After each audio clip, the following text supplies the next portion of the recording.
too.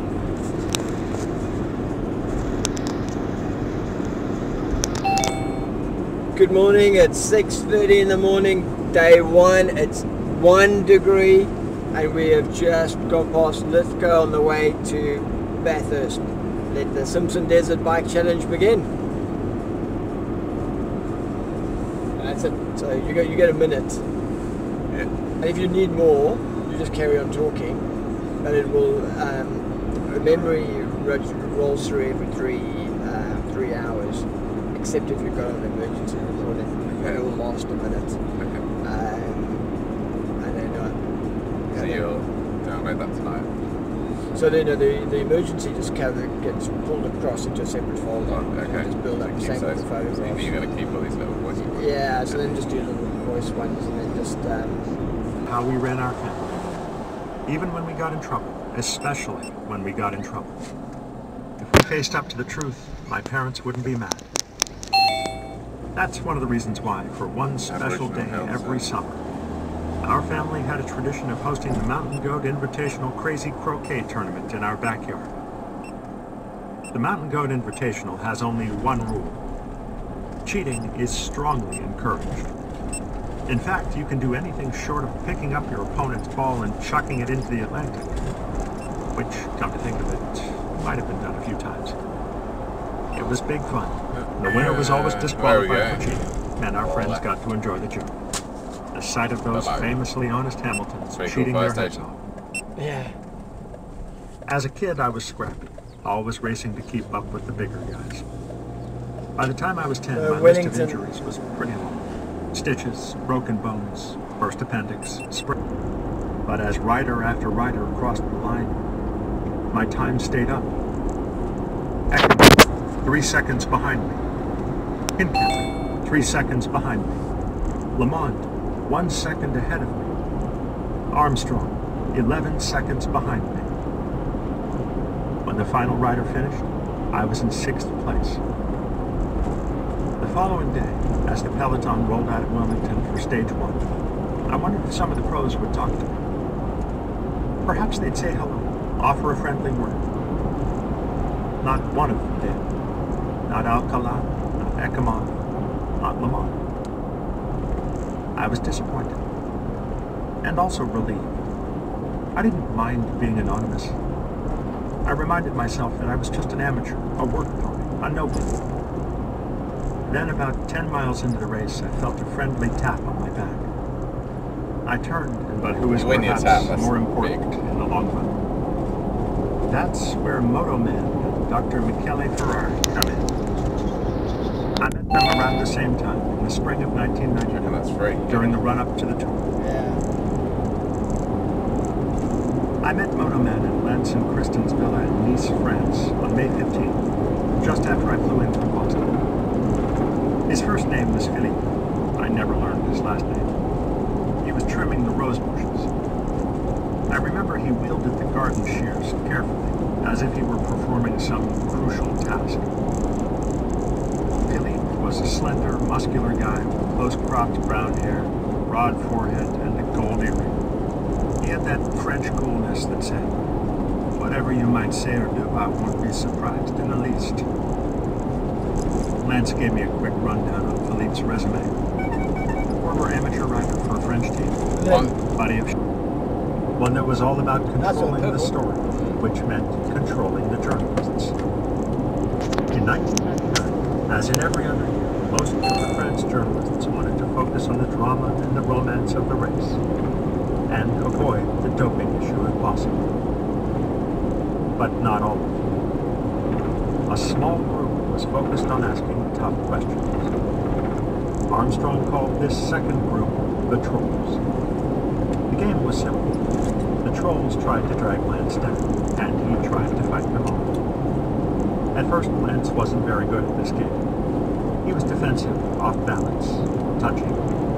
"It's been a week and nothing's been found," he said in one interview, his voice rising too much. "You're not gonna find it. If it's L'Equipe, if it's Channel 4, if it's a Spanish paper, Dutch paper, Belgian paper, there's nothing to find." Another time he pointed out, "I've never..." Wondering what the SAR yard's in here, that's still firing, isn't it? 5 k's out of town. Like you sort of go out of town and then you come to Dagger Green, which is there. They just sort of pass them in a bit of an S-bend with a line on it, where the line goes out. I supposed to be there, but that's Tullamore Road. Next to the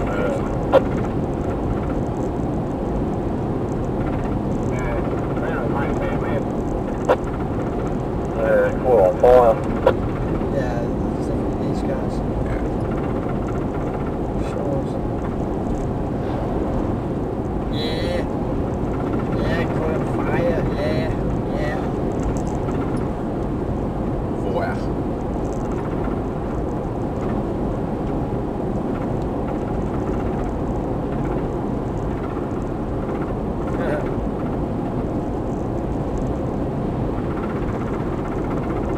The Cervello solos. Which I got. I'm glad I never texted that I was going to give him a car. As time went by, I noticed that Buffet was often late, forcing me to spend an hour or more in the cafe before I got his text message. He gave me his full attention when we were together, but he always seemed jittery and in a rush. As time went on, he turned me over more and more to him. I enjoyed dealing with him, though his forgetfulness occasionally gave me pause. He kept having to ask me my BB code. I was 4142, right? Quattro uno, quattro dos, see? The constant traveling from Girona to Madrid was stressful. Though Ufe gave me a prescription for carrying anger, even menstrual troubles, and though I had a small cooler bag that fit nicely in the bottom of my carrier, it had been Just after that. luxury apartments. Lance had purchased the second floor. David and I had bought a small apartment on the third floor. Lance and Kristen's place was fantastic. Opulent, sprawling, beautifully decorated. 15-foot ceilings, decor straight out of Architectural Digest. It had a renovated chapel for Kristen, who was a devout Catholic, and a large storage area in the main courtyard where Lance could keep dozens of bikes, saddles, wheels, and equipment, and where his posse could gather. Not just riders, but the increasing flow of people from Trek and night. Bending the road. Lawyers and bigwigs, mechanics and soigneurs. If Lance had been famous before, his third tour with had put him on a new level. Global icon. Photos outside the He road. wasn't like a celebrity so Yeah, much it as a looks like super. Yeah. Into my own. Train. Yeah. David stayed in the room and tried to make idle chat, avoiding the sight of the BB. Ufe explained how I should ride with a transfusion. When you're suffering, you must remember you can still go harder, he said. You have more in your tank than you think. Push through. I listened closely, and in the following days I found out that Ufe was 100% right. That knowledge changed my career. I hadn't realized it on Bond 2 in 2000.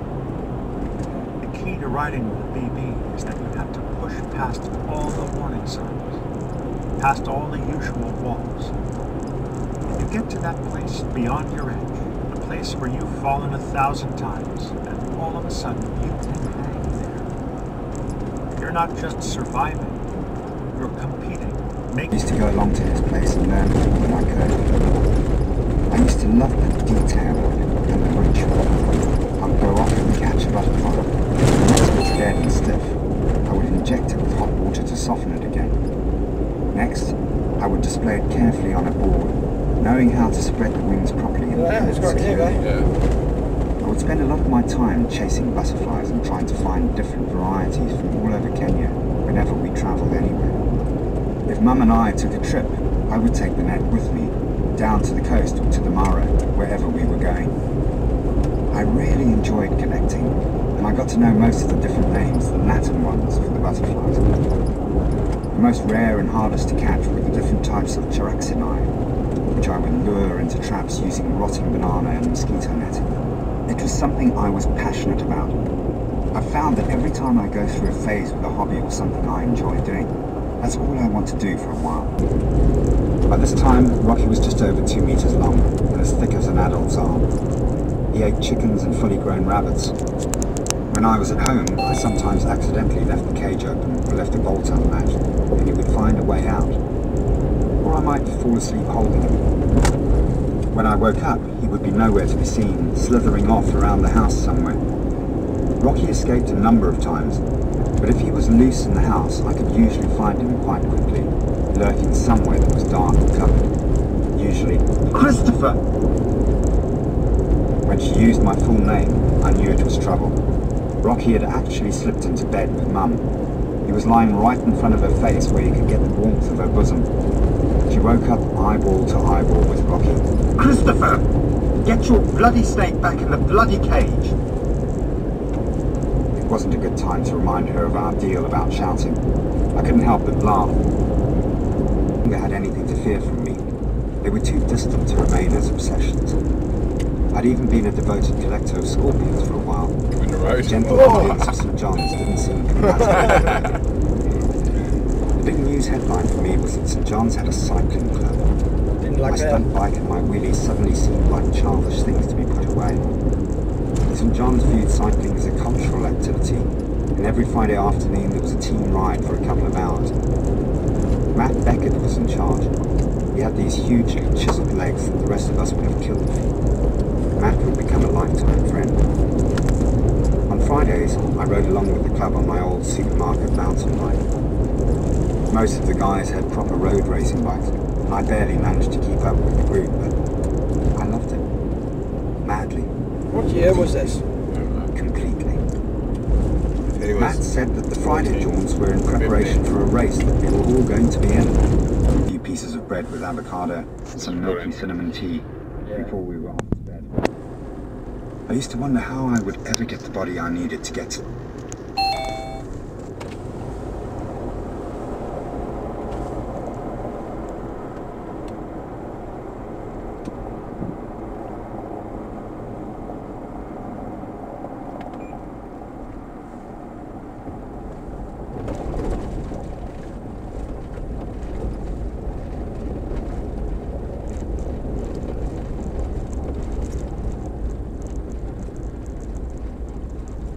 You never know where to. This one's quite a long way over, isn't it? Yeah. Should we be down there? Yeah, down there.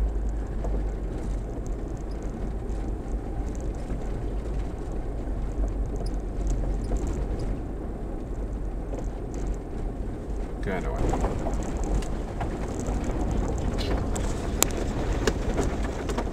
The recording. It was, yeah. Is it recording again?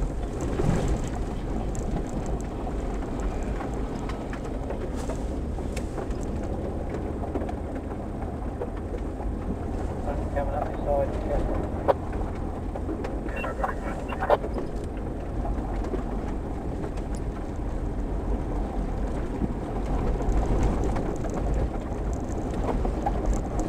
Should we say thanks to them on the radio? Shall we? Should say thanks, guys. Thanks, guys.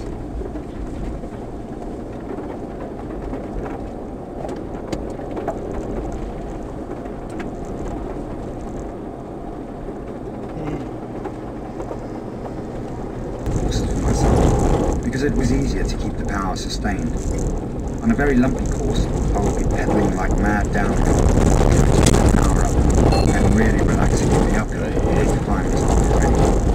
Slow down then. There I would be, somewhere outside the turmoil of Johannesburg, like a character from a comic strip streaking around the Gauteng province, with my legs in hell and my head in the clouds. The first 90 minutes would be quite bearable. After that, the pain would start gnawing. My legs would put forward their case for a little freewheeling time on any slight downhill, just a small window to allow them to get a bit more sugar in the system. The brain had to win those arguments and keep the show rolling, pushing and pushing.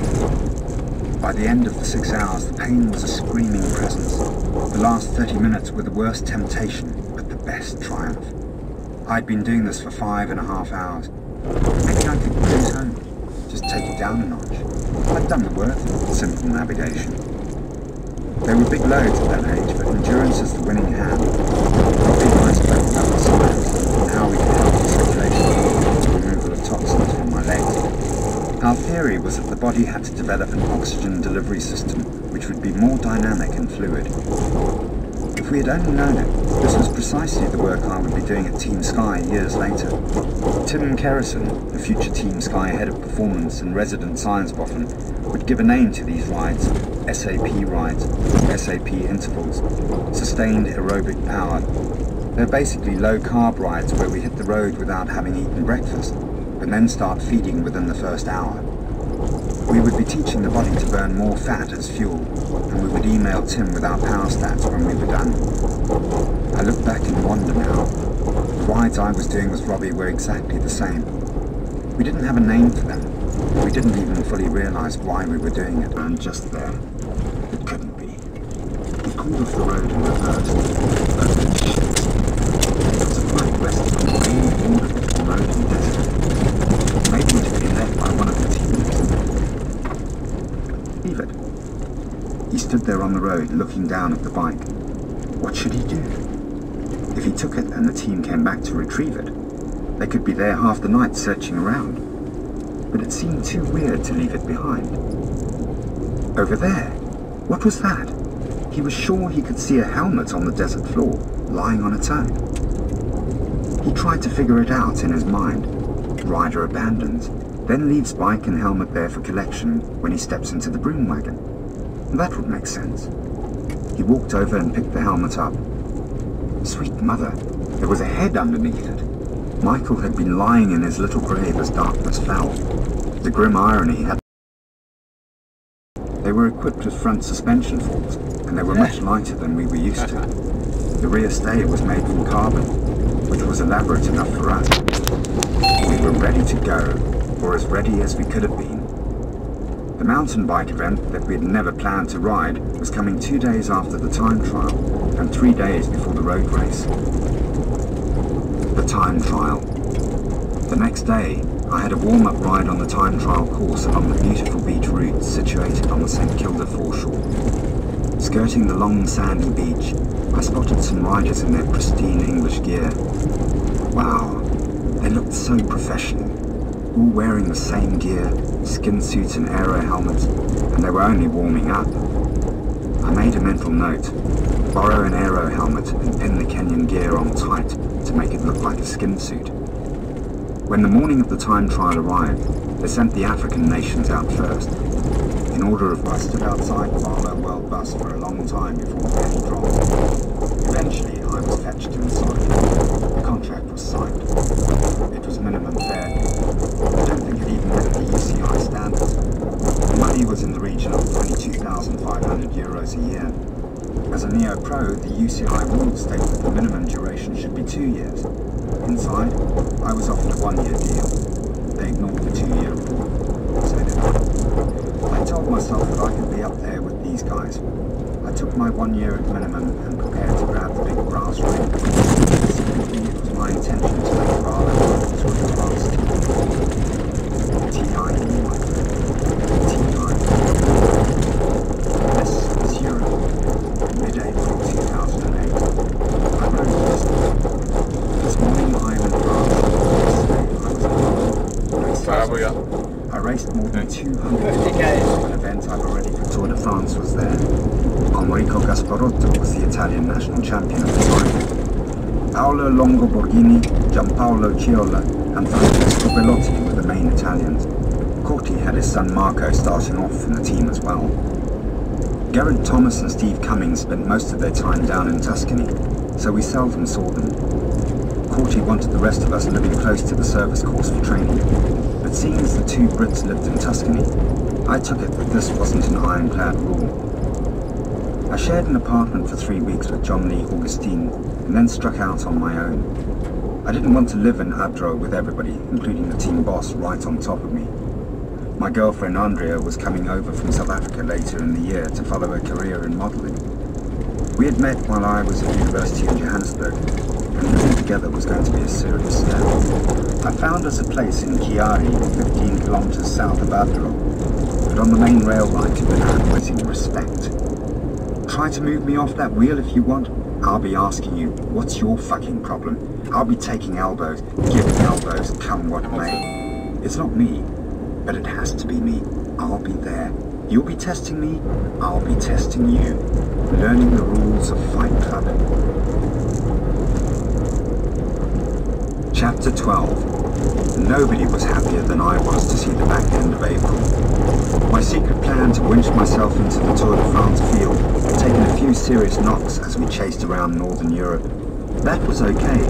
It had been a long shot in the first place, but I had needed the idea in my head on those 7-hour training rides with no company except the techno coming through the iPod. Dreams are what keep us all fueled.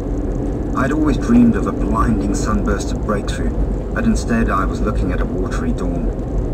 In Barlow World, I knew my place. The April calendar didn't suit me, but there was no point. Yeah. 140k.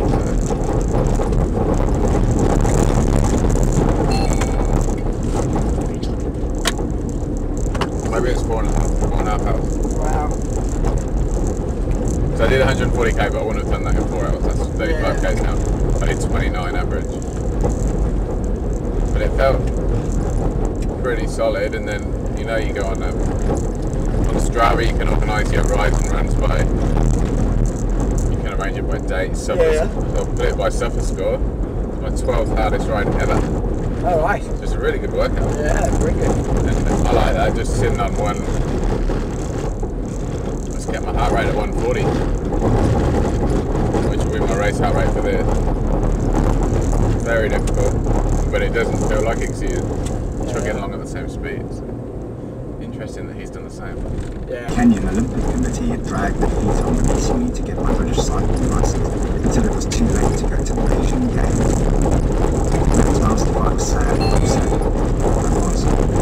I felt sad because it was so petty and because there had nobody going there to represent Kenya anyway. Also, the road race course, this was ahead of the Games, was long and lumpy, which meant that it might have been perfect for me. Finally, I was sad because poor old Kinja would be putting up with all of this rubbish long after I would. Matt wanted to know about the other thing, that thing everybody was asking about, doping. There's an unspoken rule in this all of the code among professional athletes. It was like Fight Club again, in the same way that the first rule of Fight Club is no talking about Fight Club. The first rule of professional sports is no talking about doping. No matter what you have seen or what you have heard, you say nothing. If a doping story breaks, you're always surprised. Quinoa is used as a substitute in South America for rice, and it is supposed to have many health benefits for your body. Normally you should cook it, but I've been sprouting seeds and eating them raw. Now I can taste the mistake without chewing. After eating a whole bowl of the stuff, I felt very sick. My stomach rose up against me, and every time I threw up, I could see the little quinoa grains and the fermented taste would come back to haunt me. It was one of the longest stages of the Giro, and I guess it felt that way. 2009 was the year of treading water. Prado World had been granted wildcard entries to the Tour de France for the 2 previous years, but weren't going to make the cut for a third time in a row. Bad results, a doping scandal, and imminent extinction had taken care of that. Although we raced in the Giro, we hadn't really done enough racing beforehand to make a success of it. I was now living out in Nesso, a village on Lake Como. I had a small house in Fine High Station about 15 kilometers from Como itself, on the winding road around the lake. It should have been perfect, but in March I came down with a cold that I couldn't shake for a fortnight. I was off the bike for a couple of weeks because I knew that if I even pushed the bike out the door, I would weaken myself and make things worse. The cables you're using are the wrong cable housing, and you've got brake housing on the gear shifters. We'll restrip it. Sounds like Aaron. They did, and I came in 18. There was still nothing to write home about. I was 3 spots ahead of Brad, but that didn't mean much as he had suffered a mechanical and ditched his bike midway through his time trial. I was disappointed with the diagnosis on the bikes that we had been using at Barlow World. Then at around the same time, I had to compete in a race about 100 kilometers from my house on Lake Como. I got a lift down with somebody, but I wasn't feeling too good. I'd been sick again, and I really just wanted to shut down the year to sort out my health. I wanted to get ready for 2010 and a new start. It was a hilly one-day race, and I'd completed about 3/4 of the course when I pulled out. It was a lost cause. I'd been dropped and I didn't feel great. The race was being run on laps, so I just pulled into the team bus when I came around to it on the circuit. The secure team passed, while all of the other teams were more regular, ignoring some of them. There were smaller touches too, such as the thin line down the spine of our visitors and its representation of the slender border between winning and losing. As 2010 got rolling, these petty grievances preyed on the minds of other teams and they got hurt. We were in good hands. Take the bus as a metaphor as a setup. I'd received help before, from Kinja and Robbie especially, but I'd never had a coach before. Someone like Rod, who was calling me on almost a daily basis to catch up on training, talk about what we were going to be doing tomorrow, or the day after, or for the rest of the week. It was days like a walk on my wire. I'd always felt alone out there, not too far away from the slip that would deliver me to the pavement again. Now there was a safety net, this web all around me, telling me how to stay on the wire, and spreading a safety net in case I tumbled. There were simple things such as the soigneurs, or carers, as teams like also. Something else that gets up the noses of the old school like pepper spray. At Barlow World, the majority of the soigneurs were former cyclists in their 60s. They gave massages and grumbled about how it was better back in the day. There were only 2 young soigneurs in the Barlow World team, Mario Pafundi, who is now at Sky, and Hanley Perry, who is now at British Cycling. They were more representative of Dave Brailsford's carers, young, incredibly hard-working, and Not going to do much. Out there.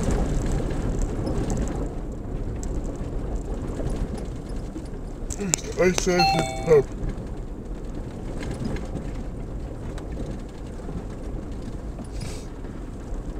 South Australia's most isolated pub. Simpson Recovery.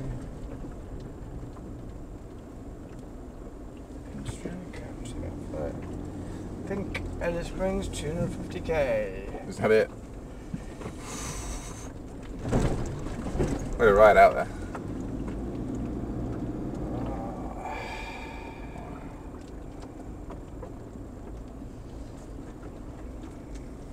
The boys are here.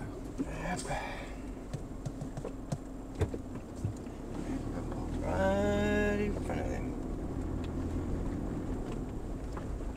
There's no one else. Ah, number 4. On the second day, though, Bradley was taken down in a huge crash. Although we got him back to the race, another even bigger crash with 7 kilometers left held us up. He lost 37 seconds through the chaos. Day 3 brought even more chaos, but it was a better time if you like that sort of thing.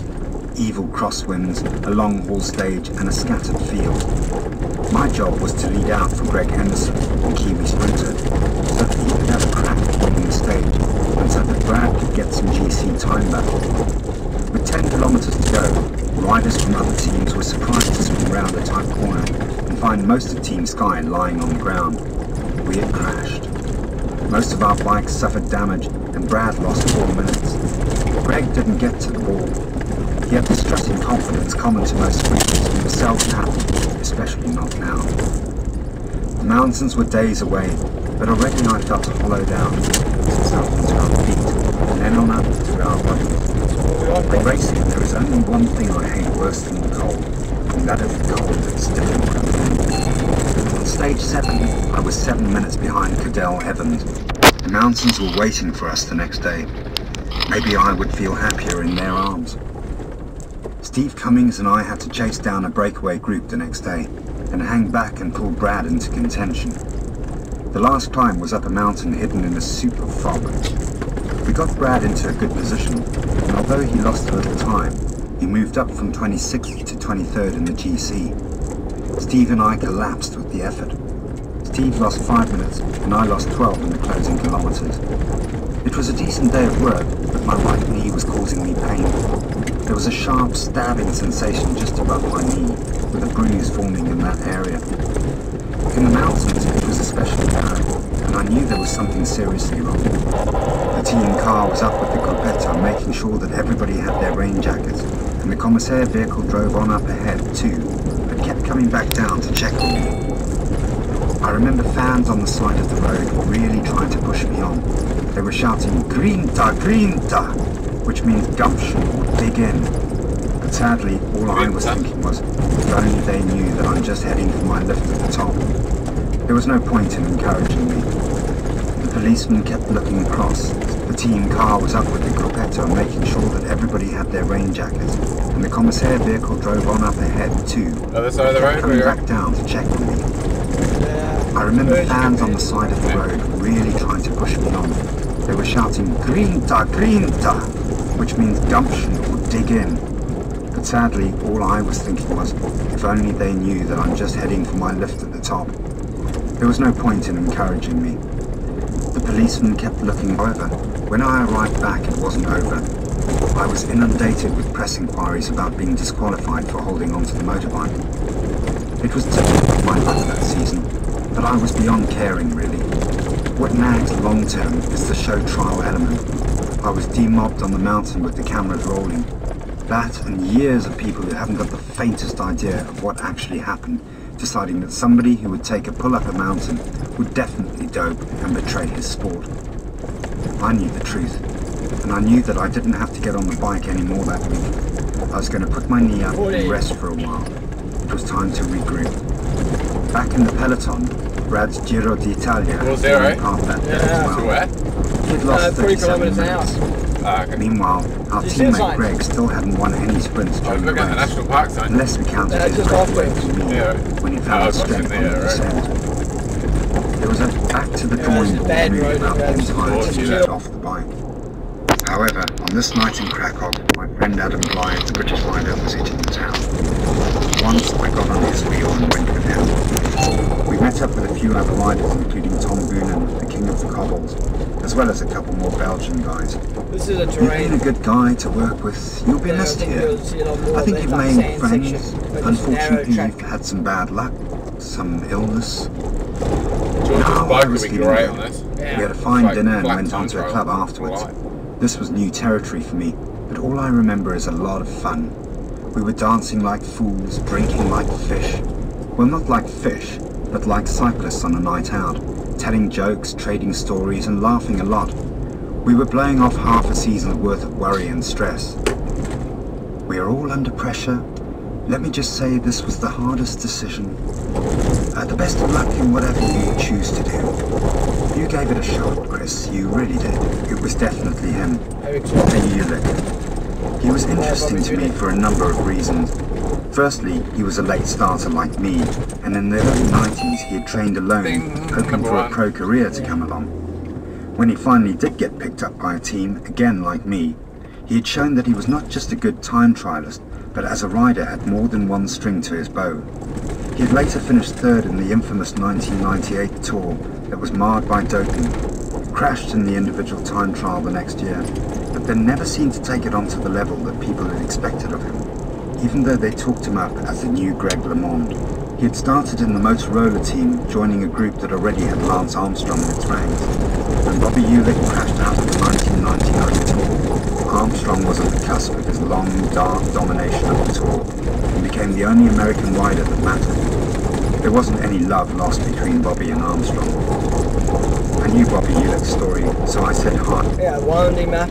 Done. Yeah, I remember that time. Yep. There's 11, instead of with Rod. Never burning bridges. Was too proud.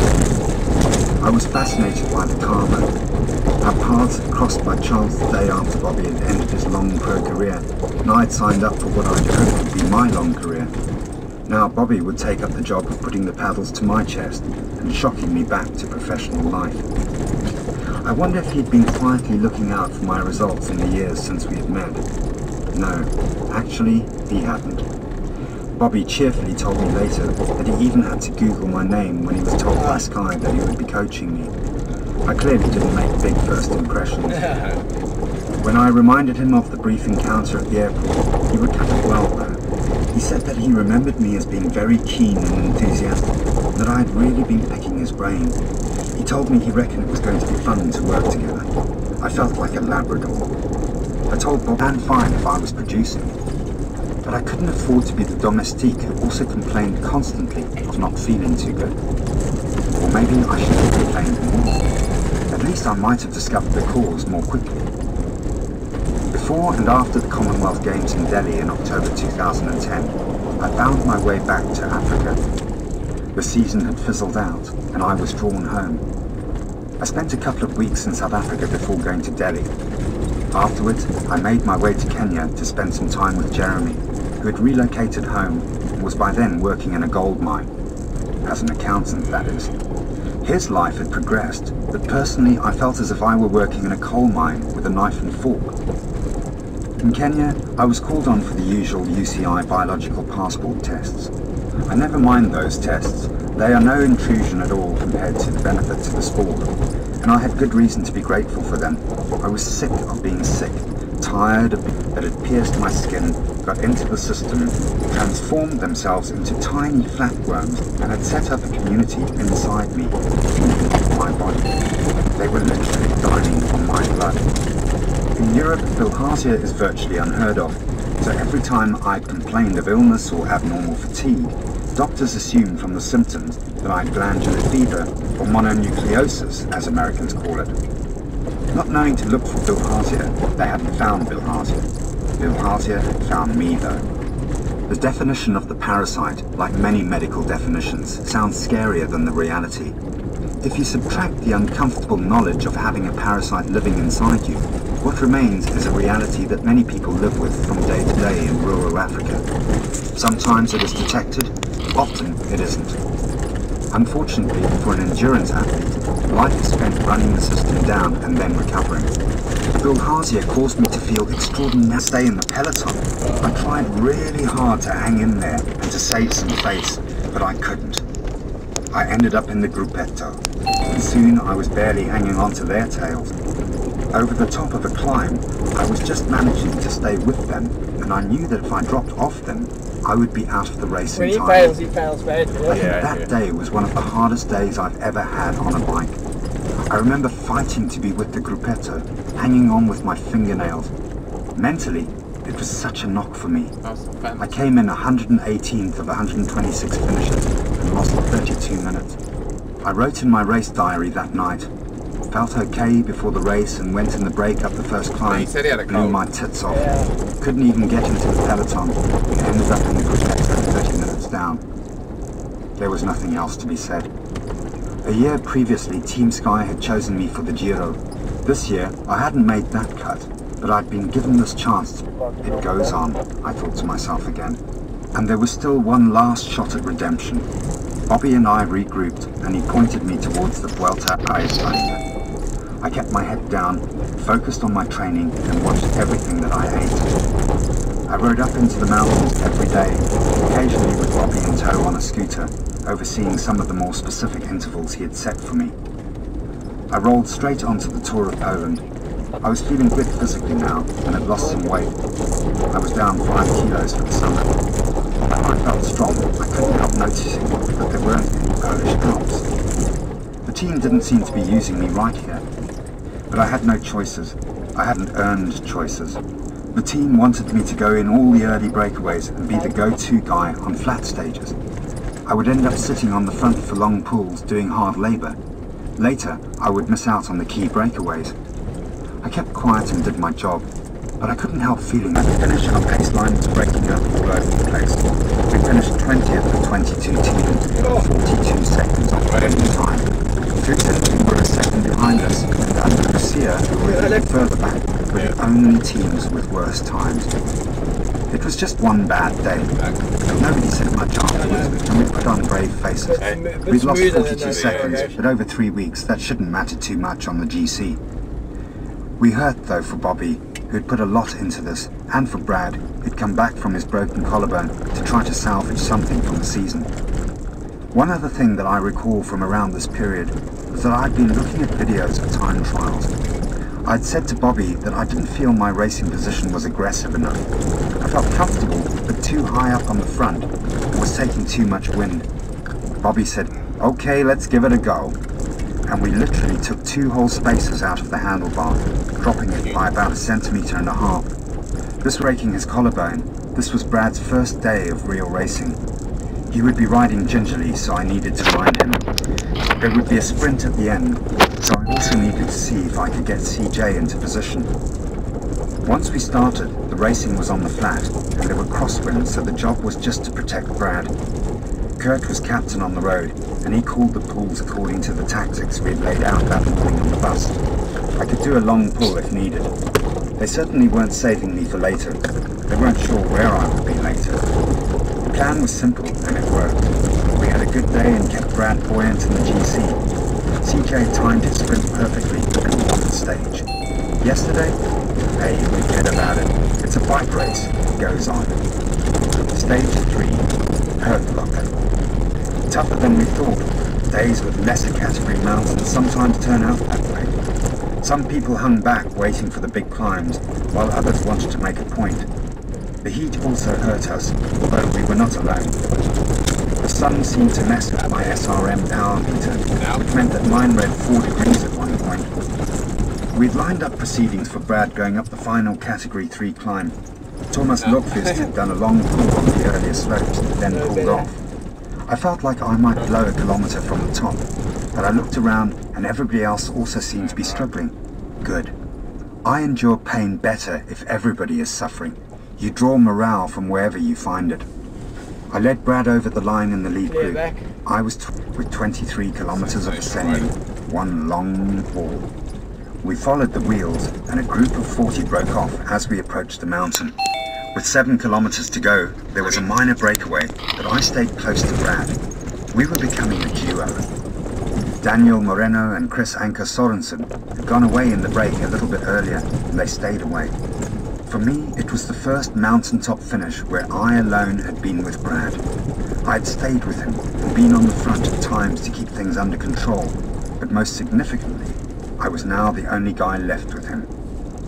We finished together in the bunch behind Moreno, Sorensen and Daniel Martin. I was still on duty right to the end. I got some words of praise. In my own mind, I was being promoted to the job of last guy with Brad. The adrenaline, the excitement and the buzz, it was all running through me for hours afterwards. Stage 5. Darkness, my old friend, started splitting on the downhill, which put us in the red again to close it. Although the stage wasn't a mountaintop finish, it was a long 200-kilometre haul in the heat, and the Sierra Nevada and the sleepless nights on top of it were catching up with me now. 2 days after a really big effort is usually when I pay the price. That day was no exception. Brad and I finished in the group 23 seconds behind Petter Sachen, the stage winner. We lost Kurt Asler Arverson. He had a bad crash the previous day after colliding with a spectator at high speed. Today his body was spent and bandages and dressings could only do so much to plug the seeping energy from his skinless limbs. CJ wasn't feeling great either, and tomorrow looked like it was going to be dull. Stage 7. The Cure. I woke up feeling much, much better. There was...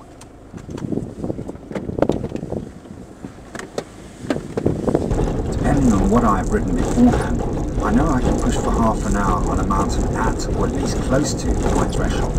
Behind Brad, the field. Never gives numbers. When we got to where the road climbed up again, and I pulled for the flat section, I knew my job was done. There was no one left apart from 4 guys, including Brad.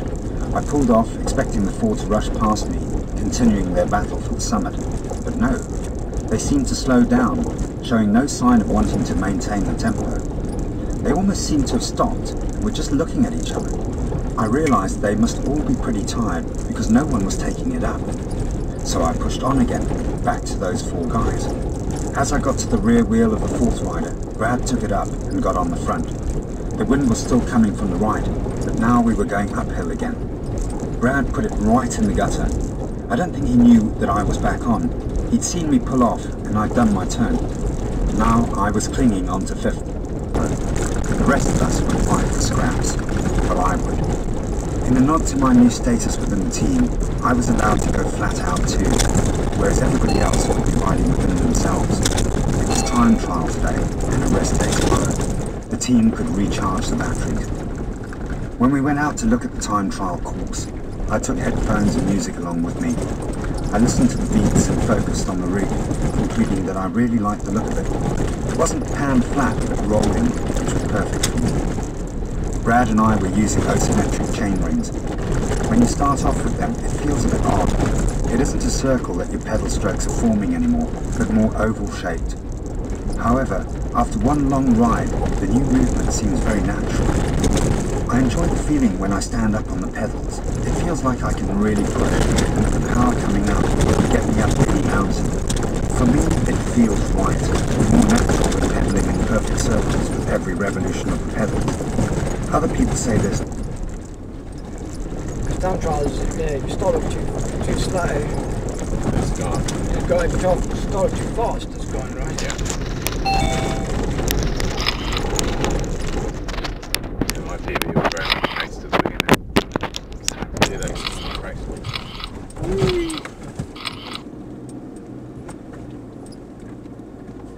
The slip, when you're in the sand like this, when you slip it into your high range, I think you can see it on the dash. Forward drives on. Yeah. See? And if Not it's going to too get soft, bogged. Yeah. then we stop and put it into neutral Then and we go get out. and go low range, yeah. Without stressing out the first gearbox, but yeah, you'll know. Yeah, Pull in. Pull in through. Still on lose momentum, eh? Definitely want soft tyres if I hit. Done, boy. For Doma. I started to feel nervous.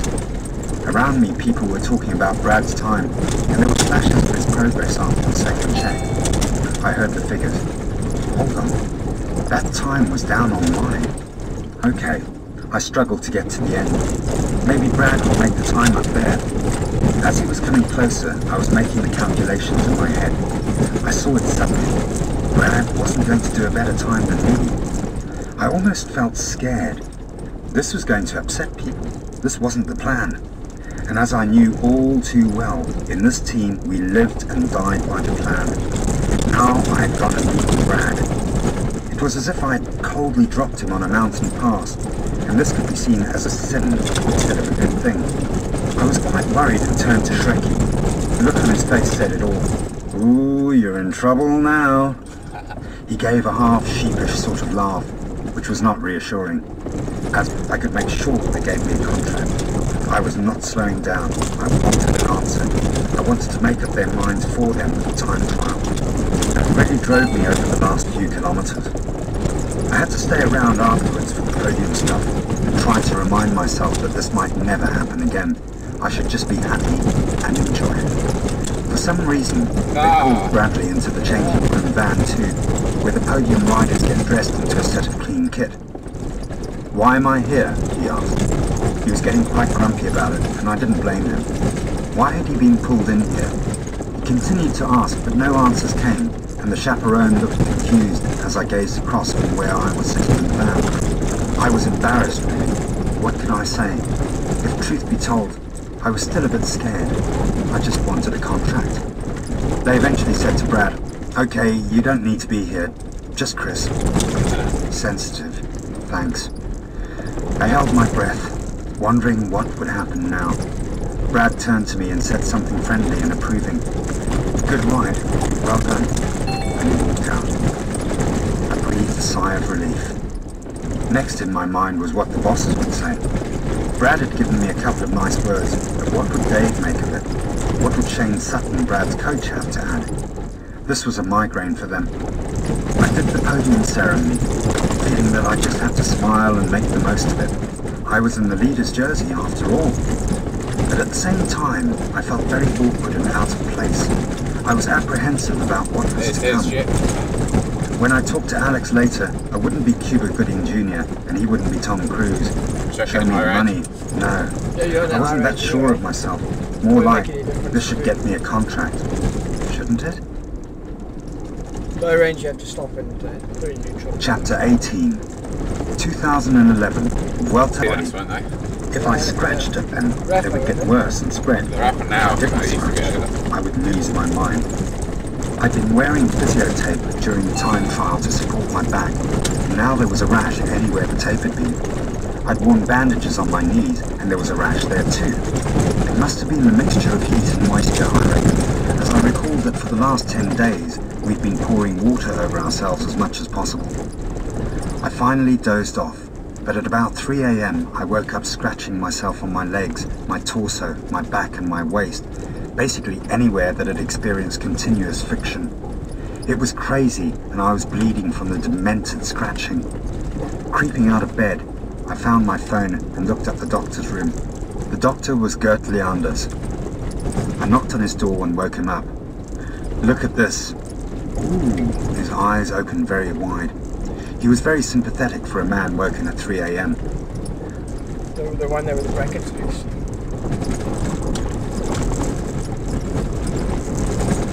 Later, yeah. Yeah.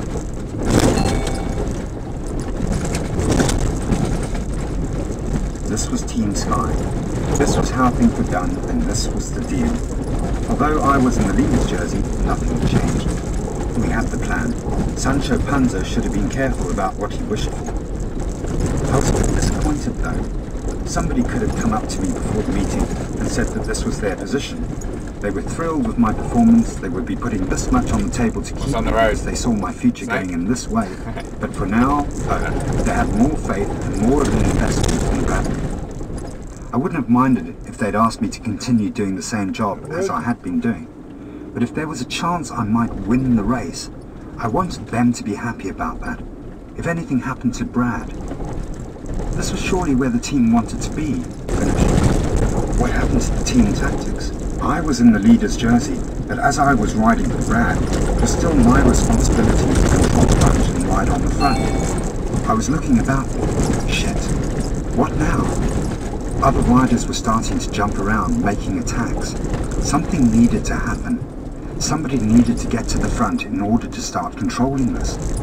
Stephen wasn't giving the orders on the radio, so I turned to Brad and asked him, "Okay, what do we do now that we have no teammates left?" He just looked at me and sort of motioned me forward. "You go ahead." He was basically saying, ride tempo, steady tempo. Don't do too much, don't hurt yourself, but you need to control the race. So I got onto the front and rode up the climb at an even pace for about 3 They've or 4 kind of worked this out kilometers themselves. until we reached Not a a team section which tactic. flattened out again. There for 10 minutes or so. So we always had ride on the level front. riding, a little downhill even. There were 40 guys to say a word to him. The pace was comfortable enough for me to hang on and to limit my losses. Carlos saved me as much as 30 seconds. I got to the line 20 seconds behind Brad with one job. David Montpellier, the old fox, picked off the stage. I went to Brad to congratulate him. He was taking my red jersey to bed with him for the night. Then I went to Carlos to thank him. "De nada," he said. "It's nothing. No problem." I filled in my race diary that evening. In the leader's jersey, hard day, but we had the privilege of riding on the front. I felt super today. Really well recovered after the rest day, also no bloating or holding of fluids. I hadn't encountered that sluggish feeling I'd experienced previously quite often. It was overall a positive day in my eyes. I stayed on the front and controlled the race until a little over 2 kilometers from the top, where it all kicked off. I tried to limit my losses as much as possible.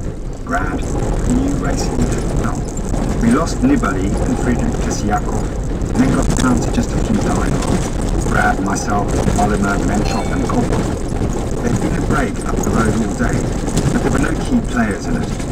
Rain Taramai, the Estonian, was in there, who would scoop the prize, as was David de la Fuente, who was Cobo's teammate, although he had to drop back to work for Cobo. While we were shedding Nibali and company, Brad was saying, "Easy, easy, slow down." I knew he was on his limit, so I sat up higher to make a better slipstream to put him along a bit more easily, thinking maybe this would help him. I was a little ignorant as to the urgency of what he was saying. We were going the same pace, but it would have been better for him if he had been sheltered even more. I felt good and told him, just a little bit longer. I was not going to go at this speed till the end, but we just needed to get rid of a few more guys, and then I would ease up. I went hard for a couple more minutes and then backed off, telling them, with lots of insane gradients and one sheer climb that is so extreme you can never get a rhythm. Fried potato But and fried Angliru is known chorizo. for this. Yeah. Angliru And is onions. very, very... Maybe in wraps? No. At the team meeting, we decided on potatoes. everything as normal, all the Potatoes, way. onions, chorizo. We were still leading, and I was riding Spanish. shotgun with Spanish. Brad. Yeah. I was a high Chorizo. mountains domestique at last, and the team would get me and Brad to the last climb. I wasn't going back to the car for bottles anymore now, which was one of the perks of my promotion. About a kilometre up Angliru, once again it was only Brad and me left from the team. The other riders around us were trigger happy, and it was Carlos Sastre who attacked first. He was joined by Igor Anton, who overtook him, You won't want to meet and then another Kobo vehicle. launched himself Sorry? into an You attack don't want on to meet another Anton. vehicle here. He accelerated and was gone. This Kobo was becoming a problem. I thought to myself, I am here with Brad, stay calm. It didn't even cross my mind to chase after Kobo. I knew I would and saw that he was no longer there. Right, I thought, I'm clear. I'm absolutely clear. I could be on my way to winning the whole Vuelta here, now. Stop thinking that, stop! My brain was telling my body, keep your head down, keep going, block out the pain. But I can't block it. I've done a huge effort and sprinted for a minute. Pain is all there is, replied my body. Love the pain then, live the pain, argued my brain. There was probably just over 500 meters left to go now. I would have to dig really deep. I had to keep this advantage, had to drive on, had to. Meanwhile, my body was saying, go ahead, sunshine, there's nothing left. Less than nothing, dig away. My brother Jonathan had also come to Spain to support me. He had told me that morning he was going to be standing just after the 1 kilometre to go sign, and that I was to look out for him. We didn't know the circumstances I'd be in when we arranged that, Jono. Barrier, the voices around me said I'd won the stage by 1 second. Taking into account my time bonus and Kobo's bonus, he was now 13 seconds ahead on GC. This tough squat mountain was topped by a huge camera obscurely placed in a tall white tower. An image was made with the light that was taken in through the lenses at the top of the tower. In a large circular room down below, they projected the images onto the walls to make a 360-degree panorama picture of the world outside. Mountains, plains, sea, everything. It was beautiful, but it was an image on a wall, just an image. Down below, Kobo and I were spent. We were two scraped-out shells sucking at air and water. We were unable to stand without agony. We were real. It ended there, really. The stage after Peña Cabarga had mountains, but a finish on the plains, although Kobo still eyed me all day. The next day was...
familiarised when they arrive. So it's not the end of the world if they arrive there and they haven't got their particular brand of food to look at.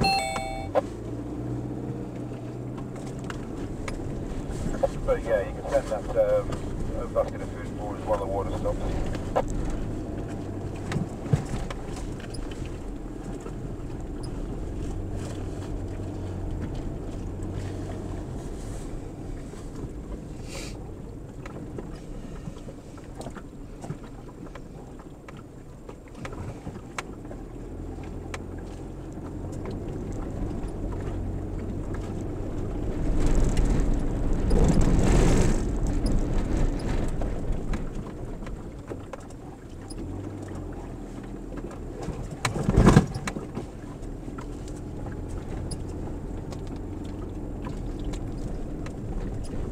Martin.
Pausing here.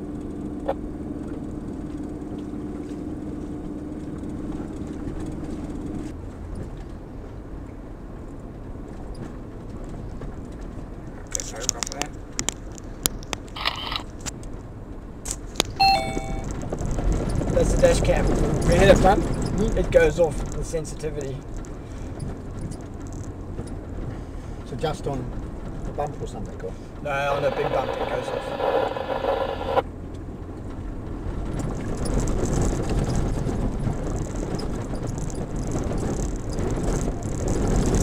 Vehicle 23, I just have to stop a minute.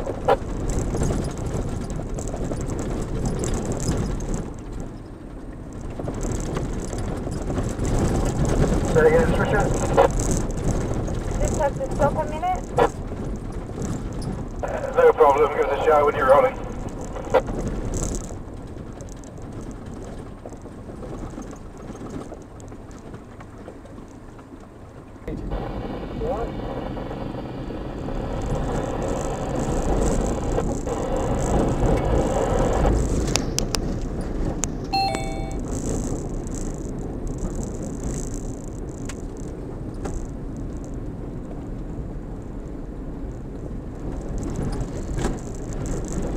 So what do? We just wait until they whiz around at 20 and then we come back again. Good plan. Yep. Oh, I just interested. I just like the country. I was just pleased to Oh get out yeah. and sort of see what's going on. And we got Don's that bag is Don's other pedals and everything. Oh, okay. He's Perfect. got his shoes in there as well. I'm supposed to have everything in there. Otherwise we can't do much. As Kathy said, it's a pair of shoes in here. If we get there, we'll stop and have a look what's in there.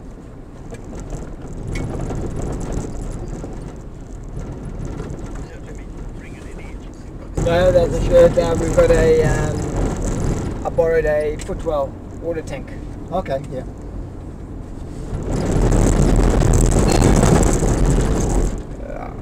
Shake, rattle.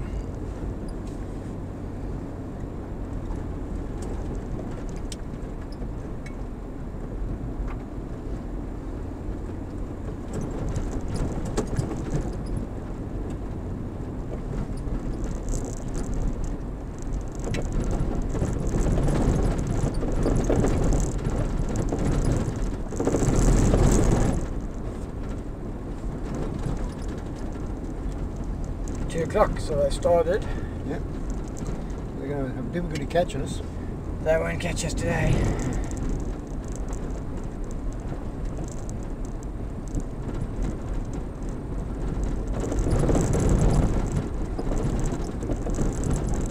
Yeah. 35.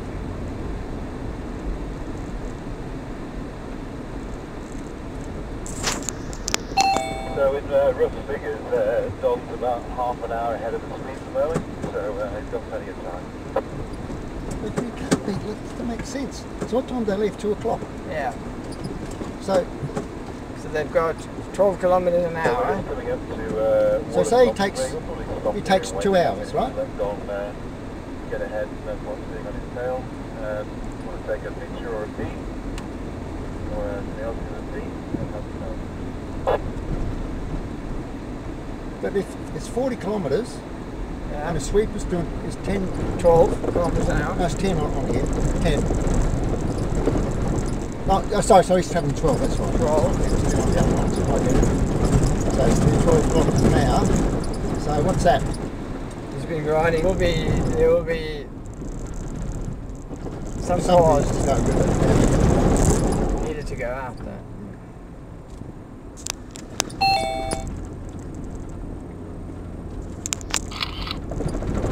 It's dust.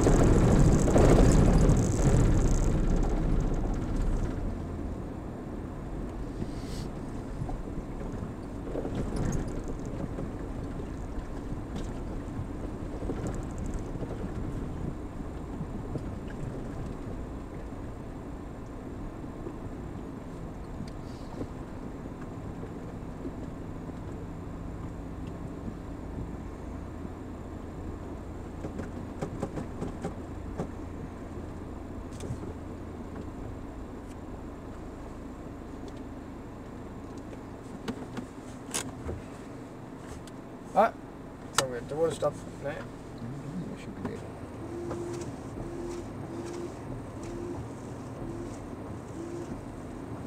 Could do this.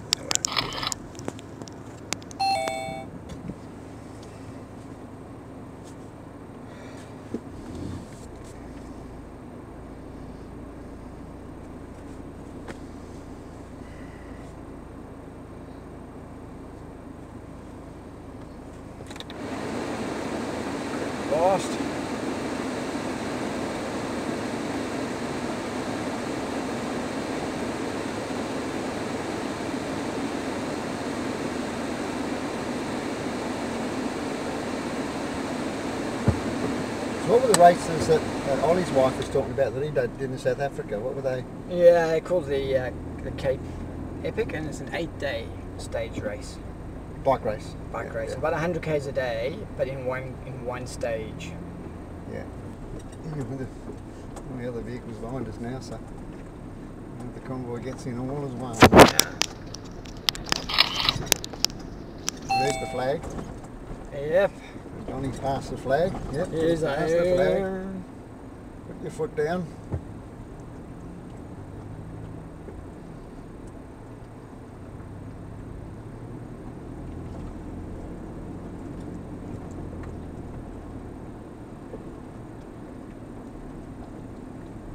What's he doing? He's off the bike. Yeah. Oh, what's more looking at? Oh no, someone at the flag. Maybe someone's taking the flag down.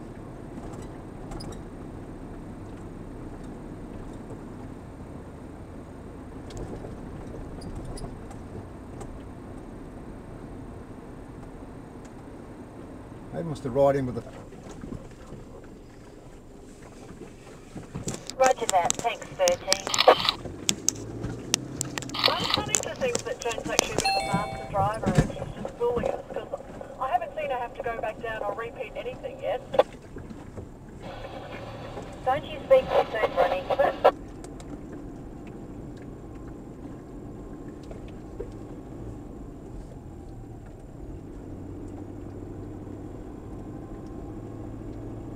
Either that or it's my yogi breathing going. Little of A, little of B maybe.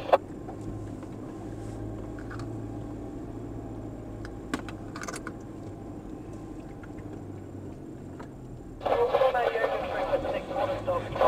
It'll be great riding.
Very rocky that one, man.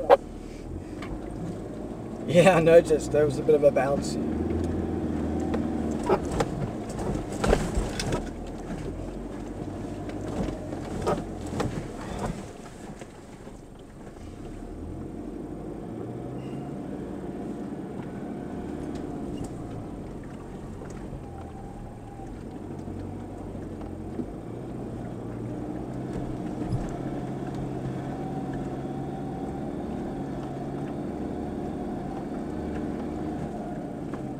That was a sandy one, Jen. We took the left.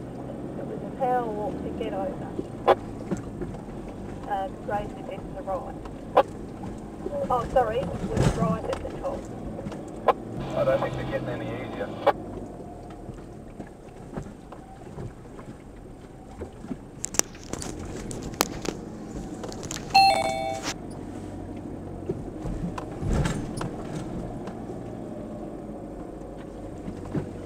Good heavens, I actually had to hit 2,500 revs that time.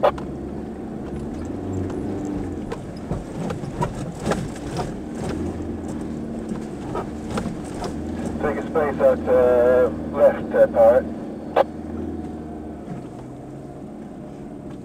Take a space left, Bromwell.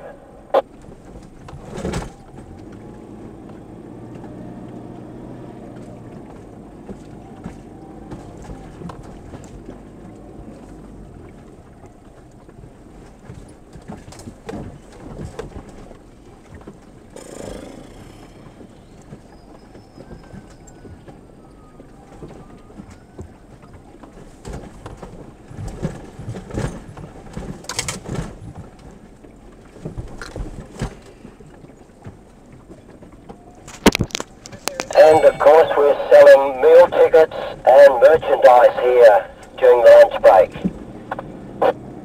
For those that want a bit of retail therapy.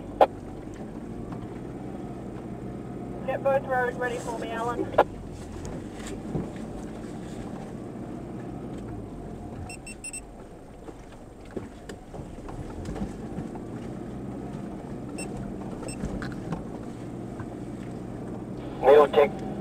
Meal tickets are the most important because we have to pay them in about 3 o'clock on the day when we get to Birdsville. Otherwise we can't eat, or some people can't.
Everything. Back yeah, yeah. That's the reverse dash camera? No, that's the reverse. Yeah. And that's the dash cam. So you put the off. Yeah. And then put on emergency mode.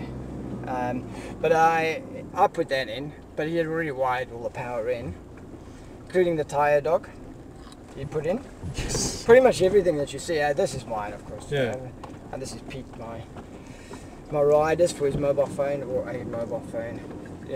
Battery system. Yeah. But it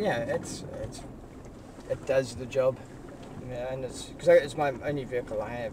Right, the wife's got her car, but it would be good to be like Peter and have a nice big truck, and then you can have a little Fiesta run around or something like that. Yeah, for joy. So how long have you been in Australia? Since 2003. Okay. End of 2002. Oh, Maybe in December. Yourself?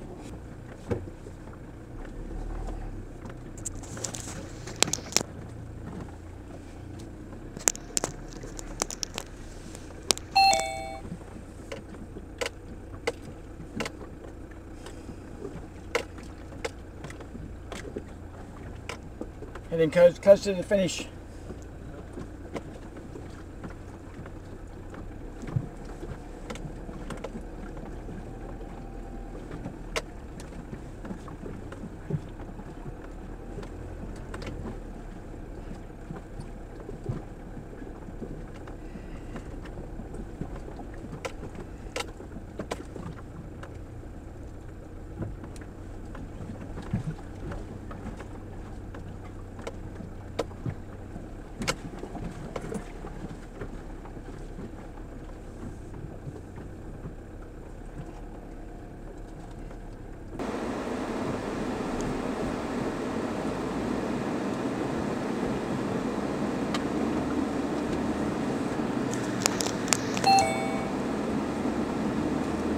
Trekking along these little mogul type things are really an irritation because the back end starts bouncing around and it's hard to keep the tyres on the ground.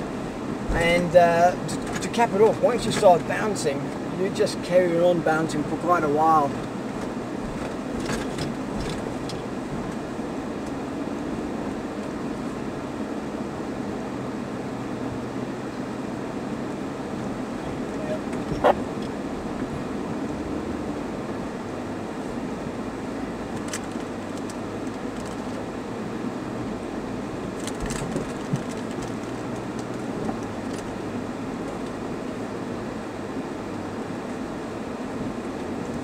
Down to 3 psi and knowing that it will heat up after that. Anyway, I will got a tough tune up ahead, so we'll touch base later. So Dave, how did the unicorn hunt go this morning? 5 kills, 3 inches.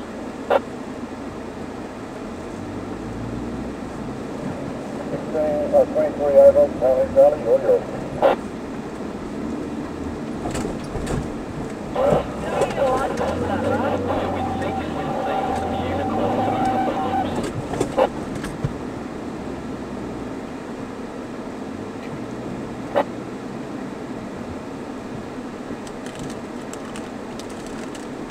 Of course, everyone's wondering what unicorn poo looks like. It's sand. It looks like sand.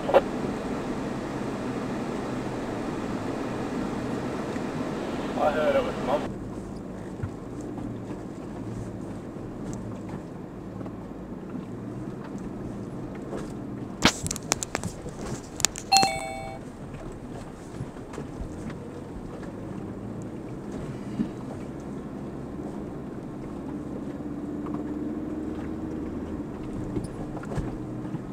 Car 13, I forgot to reset my trip meter. What Ks have you got on your trip?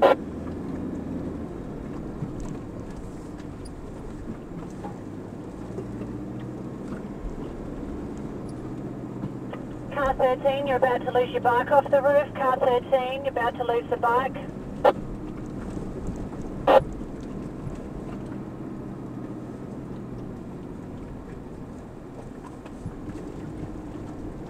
Is that 2 fines in a row that I just heard over the radio for car 13?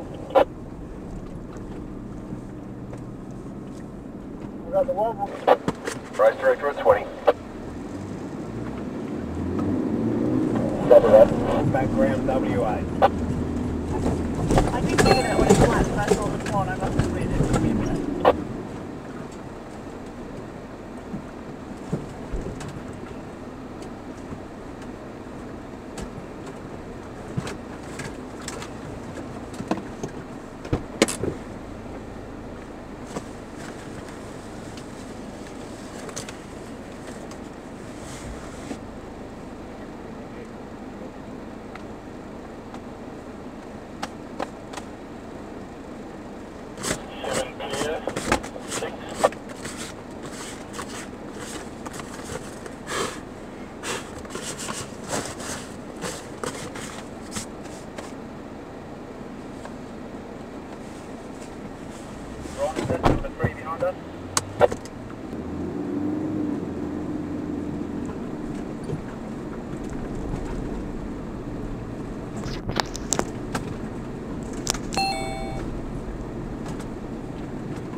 14:22 is the time for the emergency.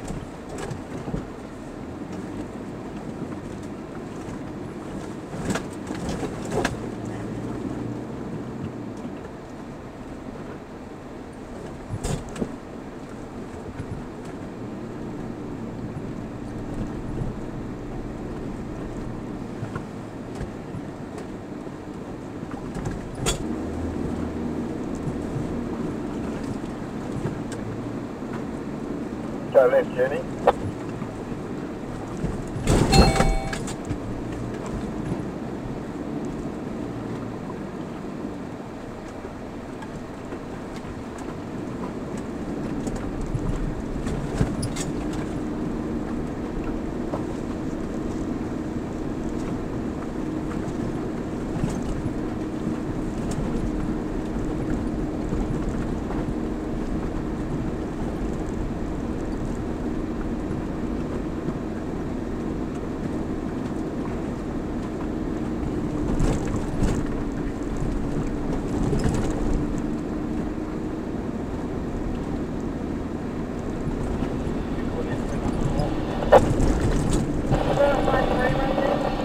Behind number 3, go to the left.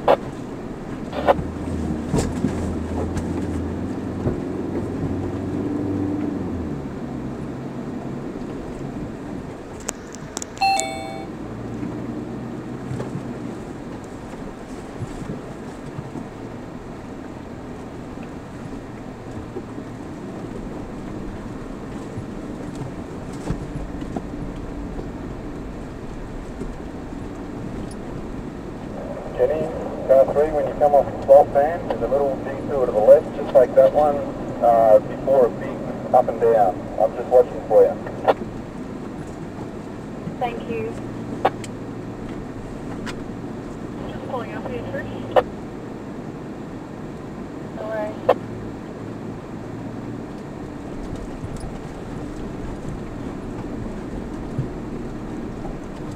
Right, when you're pulling up, there's enough room for 13 as well? No, I'm on the top of the dune. I'll wait, because I'm just behind the jeep, so I'll wait until you're clear. No worries. You got to east around. 19 clear.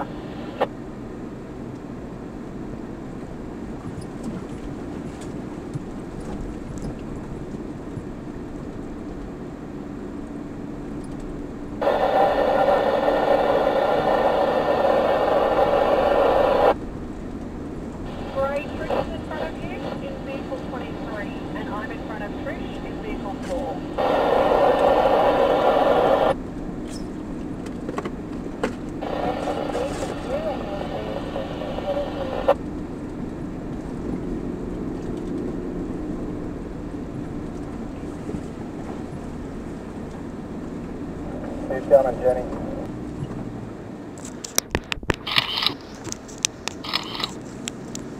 Charlie, just coming across the sand pan. About midway across, there's a few dips, and about 3/4 of the way, there's a couple of dips. Copy, Grant.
Pretty impressive. We are averaging 17.8 kilometers an hour. We've done 29.7. Water stop should be over this sand dune. Back through.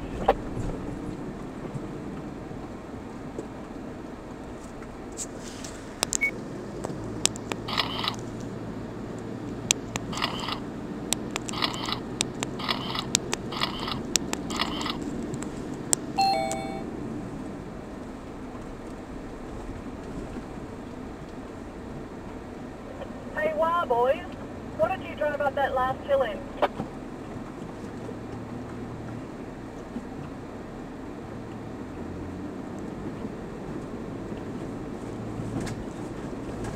Sorry, I should say that first sand dune that we went up after the water stop.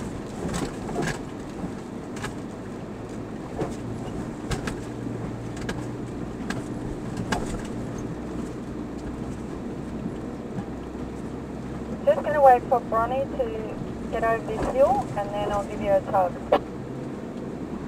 I'll pull you over the hill. He will love that. That's it. More revs. Keep it up, it gets sticky up just a bit about there. Keep going, you've got it, beautiful. Oh, thank you. Superhero Tony now.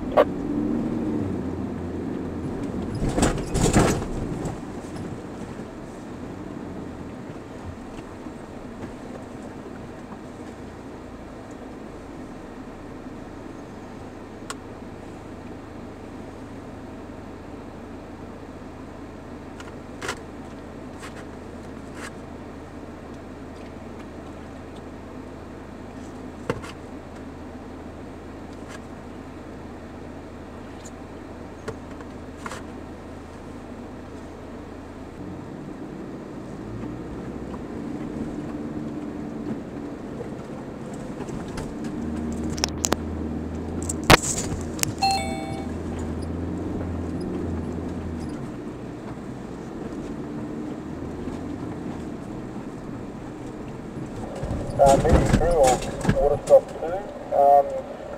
You said you had a rider go past. Do we have an indication of which rider that was?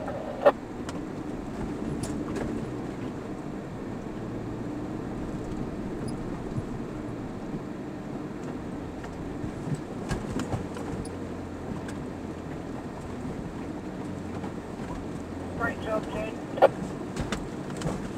Cheers, Bronny.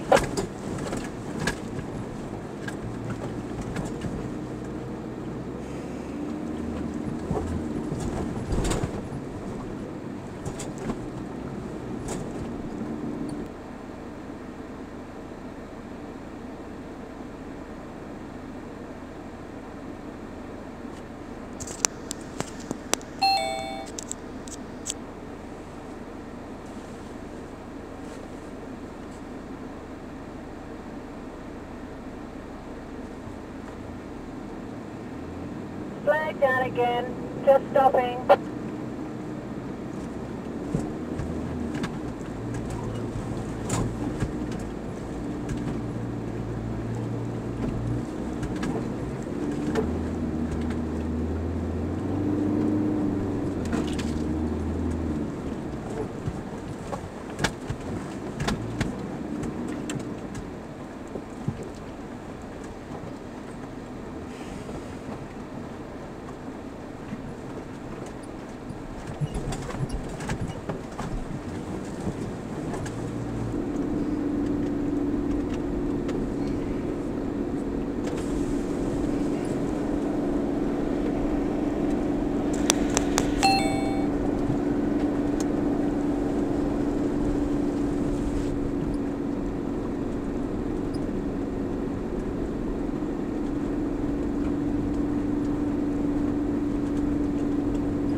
Race director, the convoy has left the camp. Thank you, 12.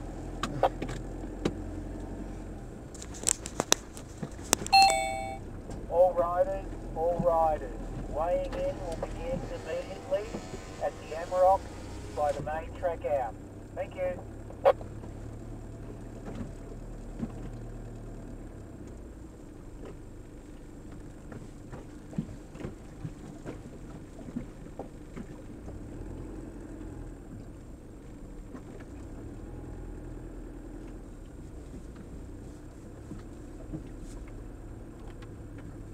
In Indonesia.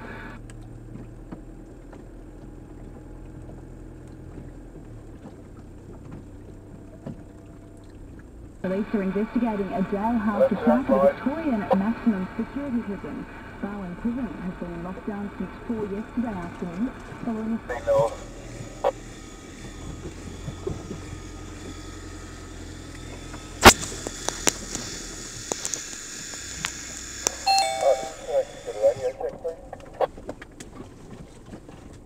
Yeah, copy, Grant. Thank you.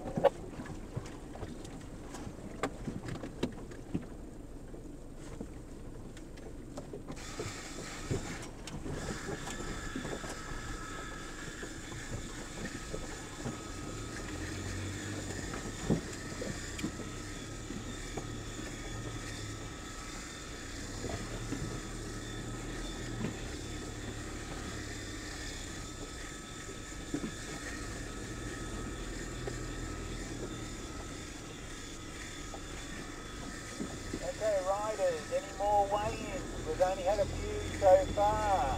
So, come to the Amarok by the main track out.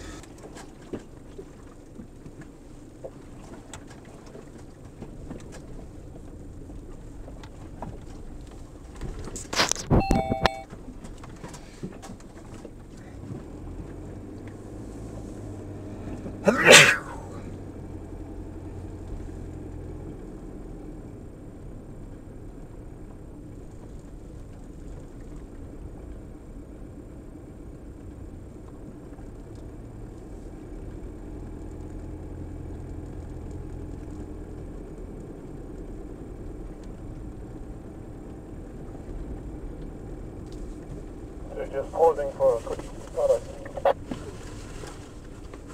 Go ahead, Bruce.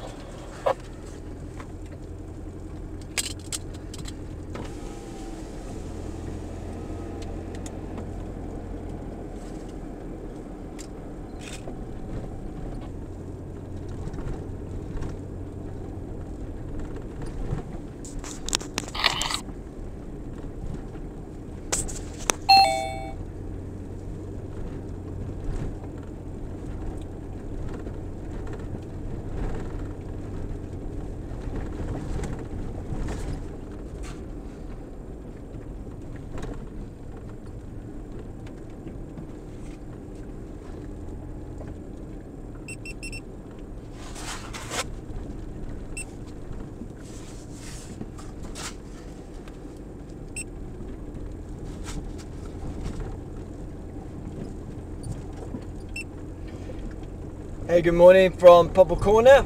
It has gone, what is the time? 20 to 6. We actually had a half an hour earlier wake-up call this morning because somebody's phone or the alarm was set to Queensland time and not South Australia.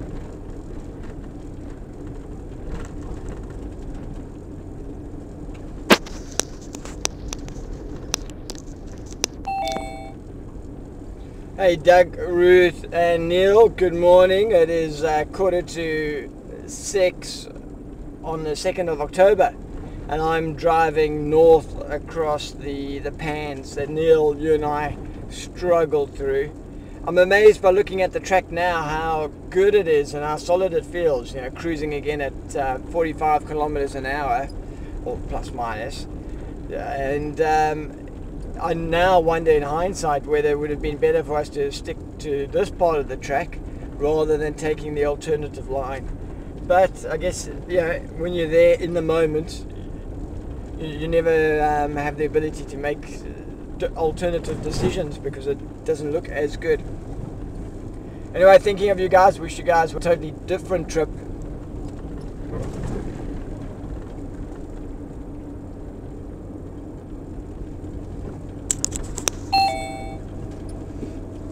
Keep your eyes peeled in the front convoy there for the 10k sign. I think we drove straight past it, didn't see it.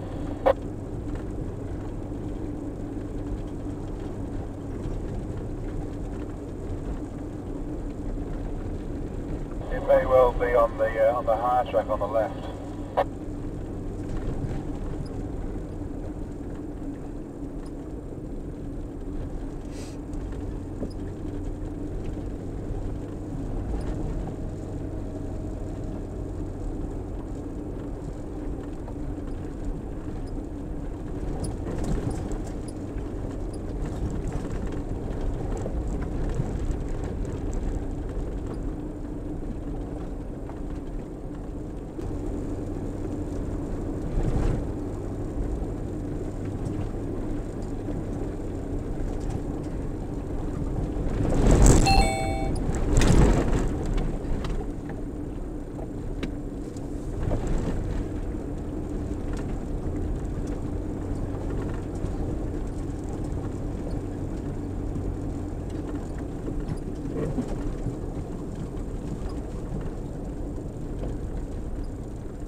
Hello? Hello, mate. All good? Yeah, all good. Yeah, All right, perfect. just trying to catch a bit of this light. Yeah, sure. So- We'll let you catch up. We'll catch up with you. Okay. Yes. Nice one. See ya. All right, ciao.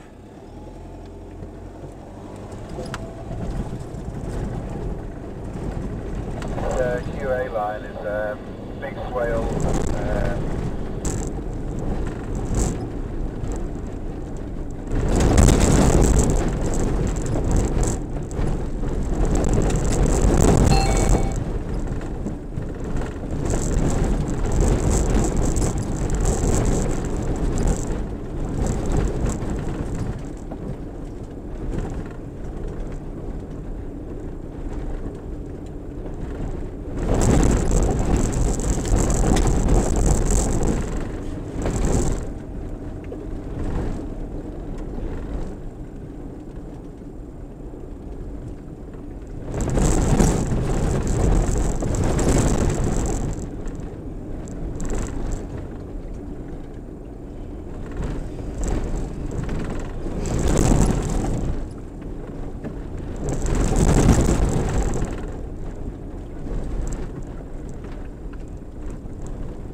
Register into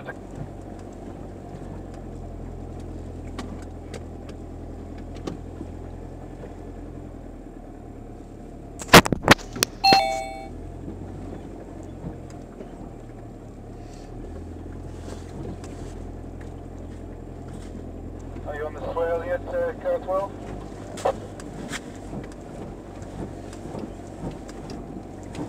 I'm not too sure exactly, it's still crawling uphill.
I think you've scored a professional driving crew today. There's no holes back here, there's just tyre tread pumps.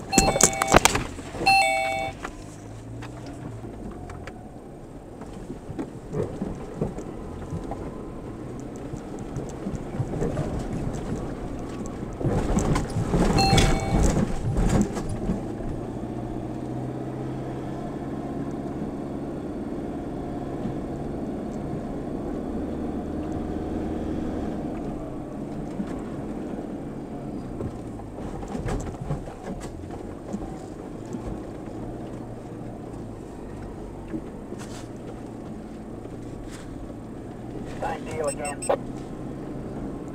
Roger.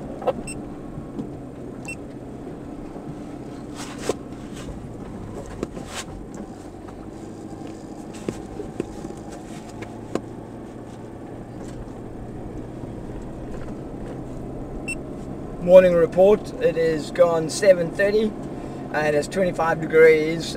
We've been in a convoy now for 2 hours.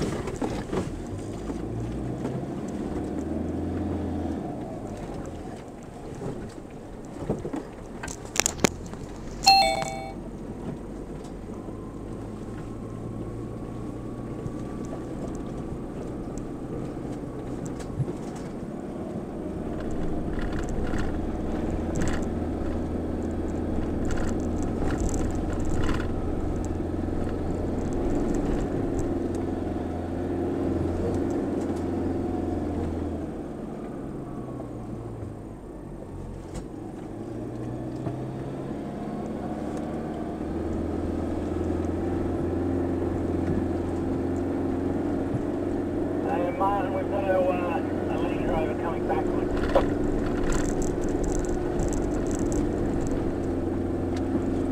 Copy, over.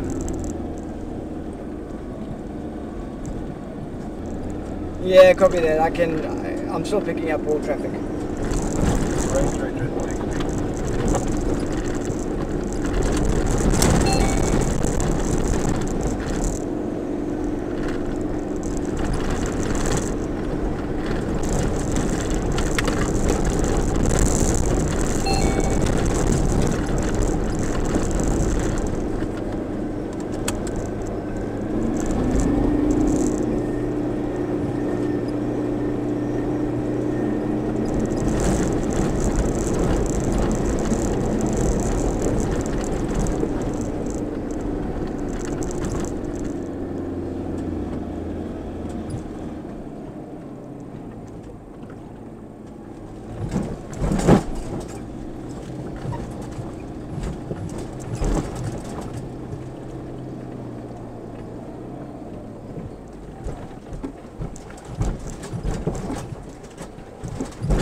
race director, Bruce. Yeah, sorry Bruce, my brain was working now. That was the plugging station here. Did you get my message? Yeah, so Steve, Waterstop Studio. Yeah, he's pulling out there, but still four to come into Waterstop too. But they've still got 30 minutes.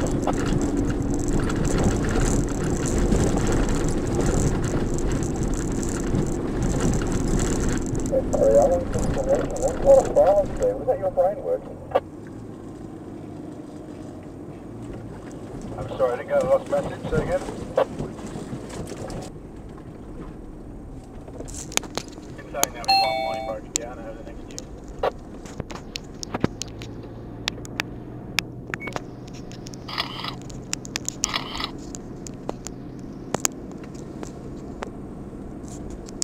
Wow, plenty of dust.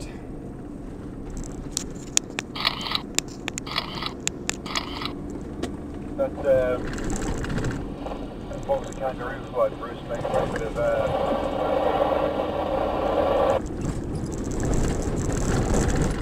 will do.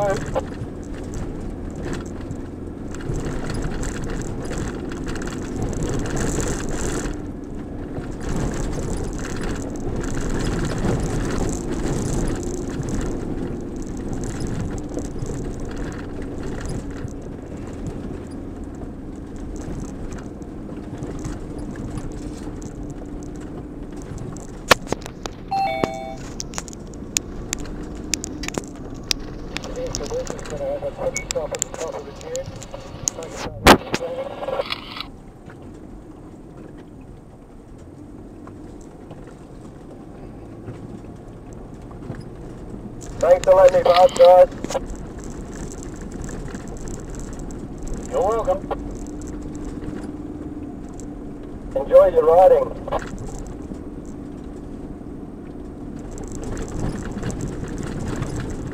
I just want us to ride. We're here to help the riders, but we're not mad enough. You'd have to be nuts to ride this.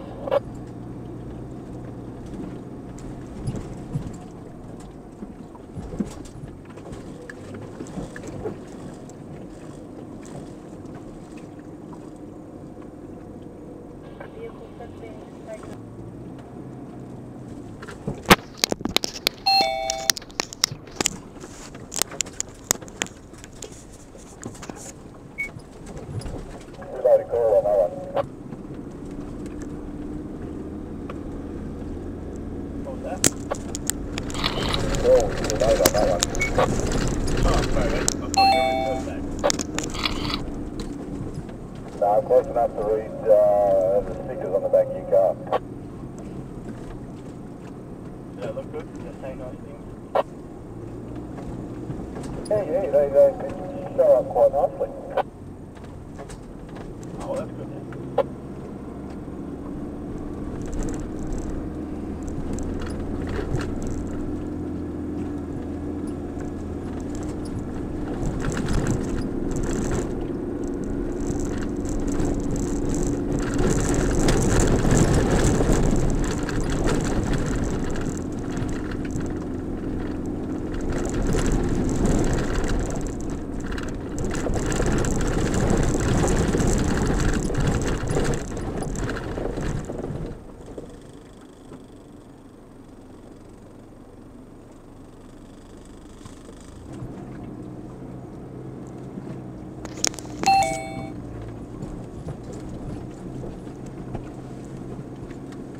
Getting some photographs of you guys coming past.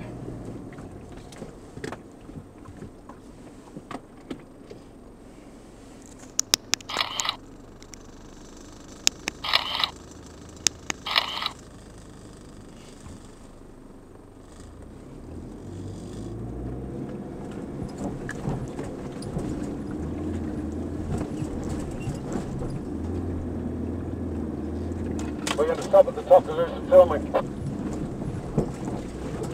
No worries.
of. Yep. And if you think, oh, that looks like a nice, interesting scene, just press that.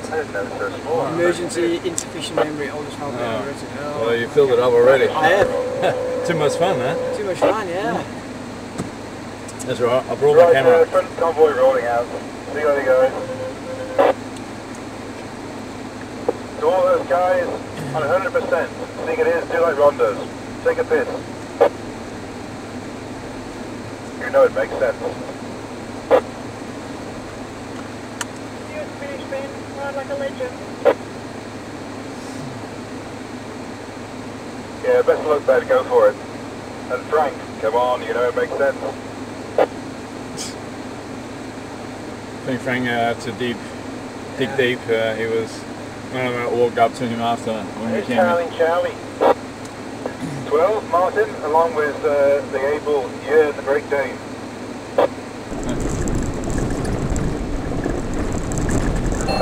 Sunday whale, Sunday swale, Sunday swale.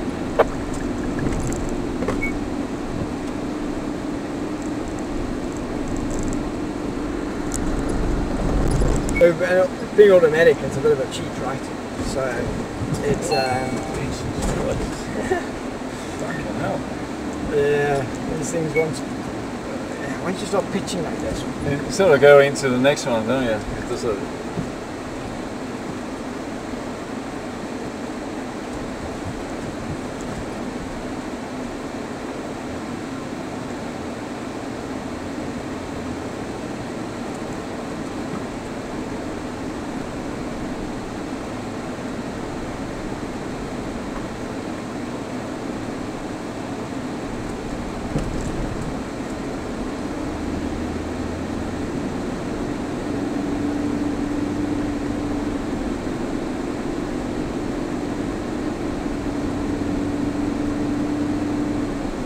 Kind of like you just run out of gears. sitting on around 40. We like that. Yeah.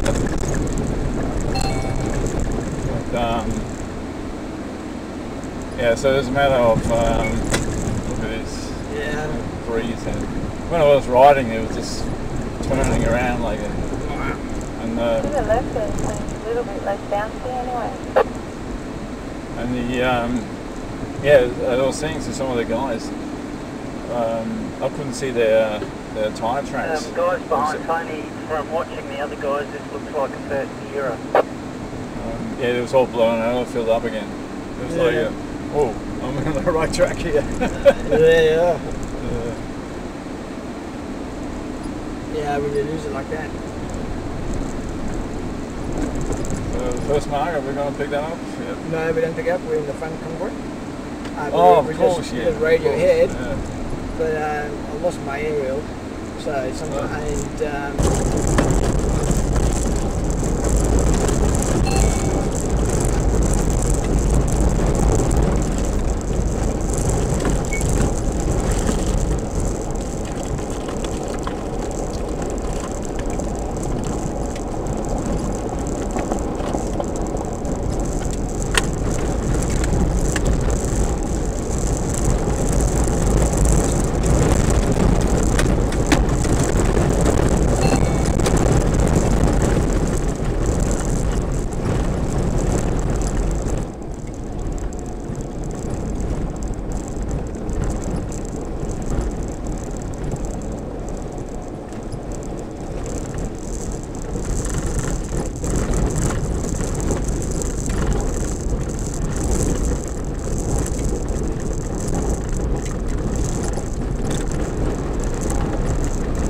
telling me that if we don't pay you that, you're going to leave?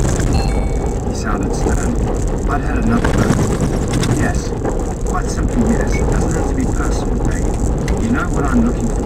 Take it or leave it. Okay. Okay then. And he hung up. That could be the end of it, I thought. I pushed him too far.